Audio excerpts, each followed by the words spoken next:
Dating magka-back-to-back sa ere, ngayon ay tuluyan ng maghaharap bilang magkaribal sa primetime. Ang action serye na, Tutoy Bato, ng TV5 ay itatapat na sa kapamilya action series na, FPJ's Batang Quiapo, na nagsimula noong January 2, kapwa sa 8 PM time slot ngunit mapapanood sa magkaibang channel. Matatanda ang nagsilbing magkasangga ang dalawang serye sa TV5, kung saan sunod-sunod silang napapanood ng mga manunood tuwing gabi. Dahil dito, mas lalong tumibay ang primetime action lineup ng network at nasanay ang audience na sabay na tinatangkilik ang dalawang palabas.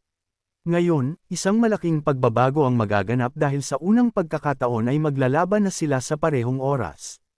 Ang FPJ's Batang Quiapo, na pinagbibidahan ni Coco Martin, ay nananatiling malakas sa ratings at online buzz dahil sa tuloy-tuloy na aksyon, emosyonal na eksena, at pagpasok ng mga bigating artista sa kwento.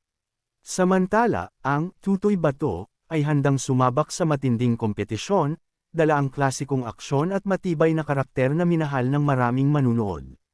Inaasahang mas paiigtingin ng serye ang mga eksena nito upang makasabay at makuha ang interes ng mas malawak na audience. Sa pagsisimula ng kanilang head-to-head na labanan sa primetime ng TV5 at ABS-CBN sa All TV, tiyak na mas magiging mainit ang gabi ng mga Pilipino.